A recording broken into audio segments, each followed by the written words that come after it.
E. Jean Carroll says she feels fantastic a day after a jury found Donald Trump liable for sexually abusing and defaming her.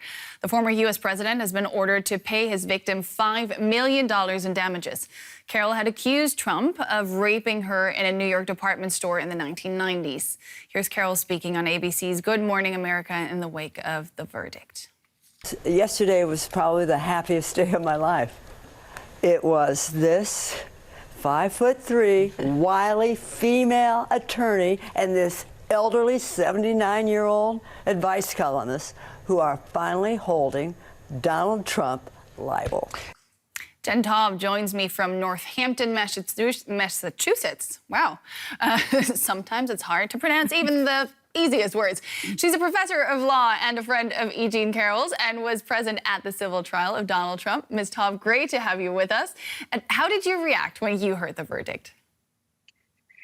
I was a bit in a state of shock because it came in so quickly, less than 3 hours after the judge had given the jury instructions to the jury.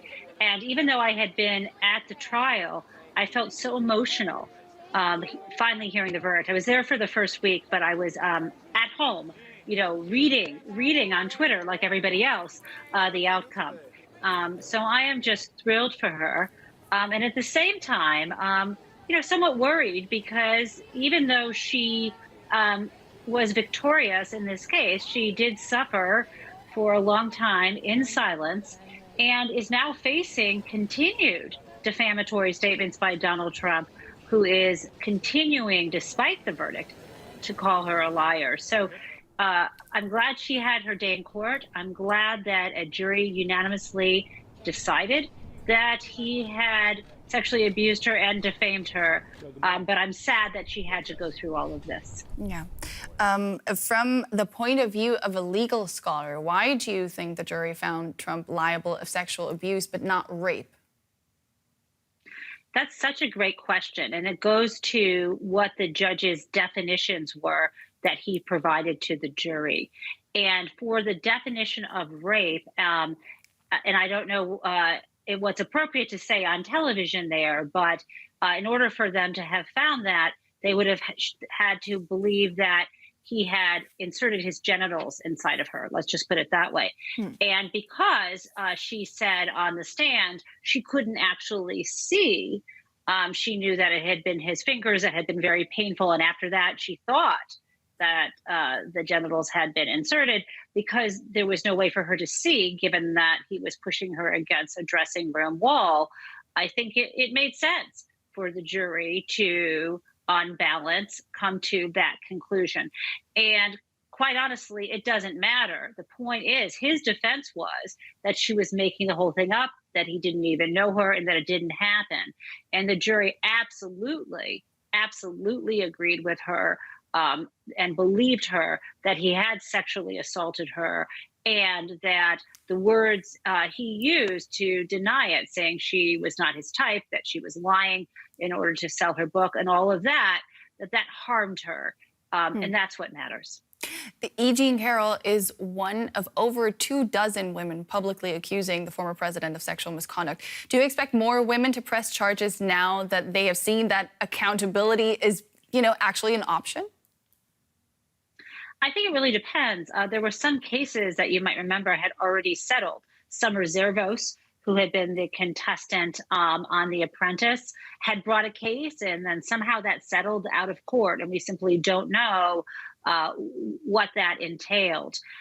Whether other people bring a case forward is it may sound like they against this particular person, against the former president, perhaps, but these cases are extremely costly.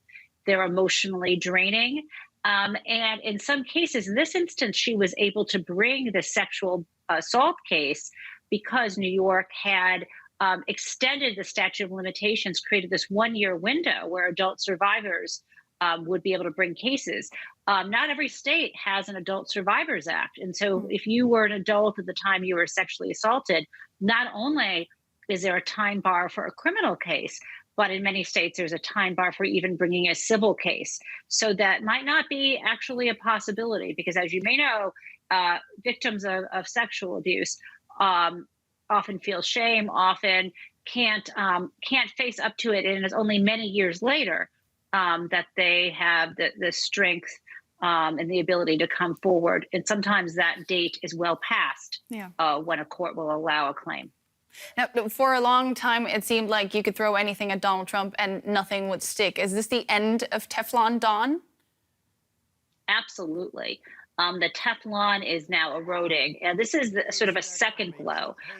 The criminal case against two of his corporations that those corporations lost in court in December. There was a fine, I think $1.6 million fine imposed in this January.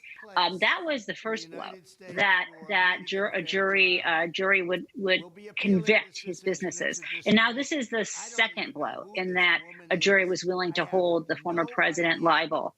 And so, the next question will be, there's already been an indictment. The next question will be, will there be further indictments? And will a jury presented with evidence number of crimes that he might be charged with? So he's starting to pay a legal price for things he's done in the past. Do you think there'll be a political price for Trump to pay after this?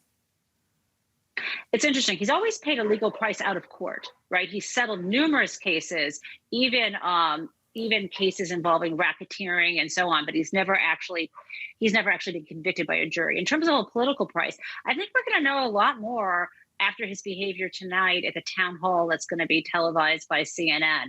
I mean, the sad story is, though, that both his supporters and many Republicans who have been asked about this, Republican elected officials, are discounting this. They, to some degree, as Donald Trump said in his deposition, if you're a star, they let you do it. It's their view, perhaps, that a certain kind of man is entitled to whatever he wants, whenever he wants it. And that includes women's bodies. And if they deny him, or if they complain, they'll deny it happened or say that they consented. And this is an ideology from a political party who also wants to deny women the ability to have, abortions, even through medication abortions. So I think this kind of fits into the whole male dominance, unfortunately, we'll have to that has taken over that party. I'm sorry, we're running out of time. Jen Taub, great stuff, law professor and commentator. Many thanks for your time. Thank you.